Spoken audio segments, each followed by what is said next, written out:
Gaziantep Üniversitemize çok teşekkür ediyoruz bu yakın işbirliği ve çalışma için. Yaklaşık 3 aydır sizin talimatlarınızla Gaziantep Üniversitemiz ve Gaziantep Büyükşehir Belediye'miz arasında ve tüm birimlerimizle nasıl koordineli bir çalışma yapabiliriz? Oya Başkanımızla beraber onun çalışmasını yapıyoruz. Bizim daire başkanlıklarımızdan gerekli bilgileri aldık. Hangi alanda çalışma yapabiliriz, hangi alanda daha efektif üretimlerde bulunabiliriz diye Gaziantep Üniversitemize gönderdik. Gaziantep Üniversitemizde İbrahim Halil Yakar hocamızla kontak halinde yine oradaki ilgili daire başkanları, ilgili rektör yardımcıları ile beraber bir konsensüs sağladık ve bu konsensüs neticesinde bu protokolümüz ortaya çıktı. Uzun yıllardır sanırım Gaziantep Üniversitemizde bir protokol yapılmamış. Bu açıdan önümüzdeki süreçte Gaziantep'imize çok yakışacağını düşünüyoruz. Çünkü yapacağımız çalışmalarla bilimin şehri, sporun şehri, sanayinin şehri, gastronominin şehri, sporun şehri. Ben inanıyorum ki önümüzdeki süreçte Gaziantep Büyükşehir Belediyesi ve Gaziantep Üniversitesi ortak birliği ile beraber inşallah bilim ve ilim adına da çok güzel çalışmalara imza atacağımızı düşünüyorum. Fakülteler, yüksek okullar, enstitüler olmak üzere ve daire başkanlıkları, kültür sanat daire başkanlığı, kütüphane daire başkanlığı gibi değişik birimlerden de rektör yardımcıları ve danışmanlar birlikte ona bir ortak bir metin hazırladık. Zekeriya Bey bize gönderdiği metnini biz de ilgili yerlere gönderdik. Onların eklemesi çıkarması oldu. Ondan sonra ortak bir akılla beraber bu protokol ortaya çıkmış oldu ki kapsamı çok geniş. Belediyedeki daire başkanlıkların üniversitedeki karşılıkları hem akademik olarak hem de sosyal ve kültürel olarak eşleşmiş oldu. Somut öneriler var. Hani genel kapsamdan öte somut olarak yapacağım işbirlikleri, belediye hangi faaliyette bulunacak, üniversite hangi faaliyette bulunacak diye somutlaştırdığımız gerçekten çok güzel bir protokolde çıktı. Biz de Oya Başkanımıza, Zekeriya Bey'e teşekkür ediyoruz. Sizin talimatlarınızla Sayın Başkanım, Sayın Bakanım beraber çalıştık ve proje bazında çalıştık. Kültürde, sanatta, sporda, müzikte, çevrede, diğer birimdeki arkadaşlarla ne yapabiliriz diye. Burada proje bazlı çalışmalar var. Tabii yaptığınız projeler ne kadar bilimsel temellere dayanıyorsa o hayata geçtiğinde hem şehre hem ülkemize katkısı daha somut görünüyor. Dolayısıyla Gaziantep ölçeğinde Büyükşehir Belediyemiz olarak yapacak olduğumuz çalışmalarda üniversitenin bilgi deneyimi, birikim deneyimi, bahsettiğimiz kültürde, sanatta, ulaşımda, mimaride, arkeolojide onların işbirliğiyle, onların katma değerleriyle, fikirleriyle inşallah projeleri birlikte hayata geçireceğiz ve yakın bir zamanda bunların da somut çıktısını hem üniversitemizde hem de hayata geçirdiğimiz projelerde göreceğiz inşallah.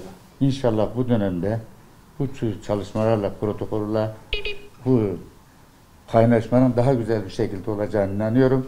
Hayırlı olsun diyorum. Bu şehir bizim şehrimiz. Havasıyla, suyuyla, insanıyla hep beraber bizim şehrimiz ve bu şehri daha mutlu, daha yaşanılabilir bir şehir haline dönüştürme adına üniversiteye ne düşüyorsa ben hazırım Sayın Bakanım. İnşallah. Sizlerin öncülüğünde bu şehir önemli bir şehir.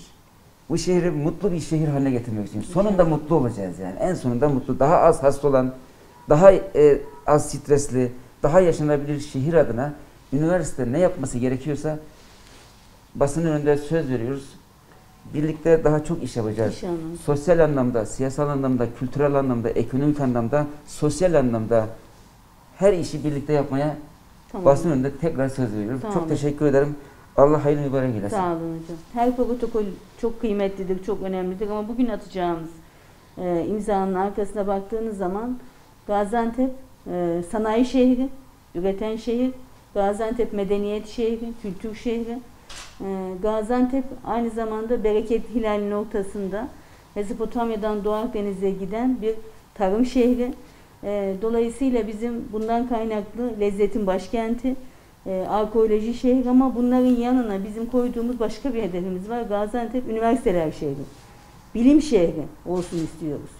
Dolayısıyla 4 üniversitemiz olması bizim açımızdan çok büyük bir zenginlik. Çünkü şunu gördüm, yetişmiş insan gücü en temel güç ve bu coğrafyada biz güçlü olmak zorundayız. Başka çaremiz yok. Bilgi ekonomisini oluşturup üzerinde çalıştığımız yeşil ekonomiyi bütün dünyaya göstermemiz gerekiyor ve bu şehri bilim şehri haline dönüştürmemiz gerekiyor. Üniversiteler şehrinde ne kadar teoriyle pratiği birleştirirsek o kadar bu işi başarmış olacağız. Yaşama dokunmak, aileye dokunmak, gence dokunmak, çocuğa dokunmak bu protokollerle olacak. İnşallah. Taramalar yapmak, bu çocukların genetik olarak neye ihtiyacı varsa hocam, musiki kabiliyeti varsa onun musikiye. Geçen hafta biz şehir tiyatrosunun temelini attık, görsel sanatı.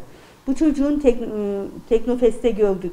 Teknoloji altyapısı varsa bu çocuğun önündeki fırsat eşitlerini artırmak ve bu çocuğu geleceğe hazırlamamız gerekiyor. Bu şehri de geleceğe hazırlamanın yolu bu imzadan olacak. Ben emeği geçen herkese çok teşekkür ediyorum. Bu imzayı ne kadar ete kemiğe büründürürsek, hayata dokundurursak, şuradan geçtiğimizde bir genç bu imzanın karşılığını alırsa biz bunu başarmış olacağız. Çok güzel. O yüzden size güveniyoruz, ekibinize güveniyoruz, bilime güveniyoruz, bilimin hizmetkarı olmaya devam edeceğiz diyor. Emeği geçen herkese çok teşekkür ediyorum. Hayırlı uğurlu olsun Allah hocam. razı olsun.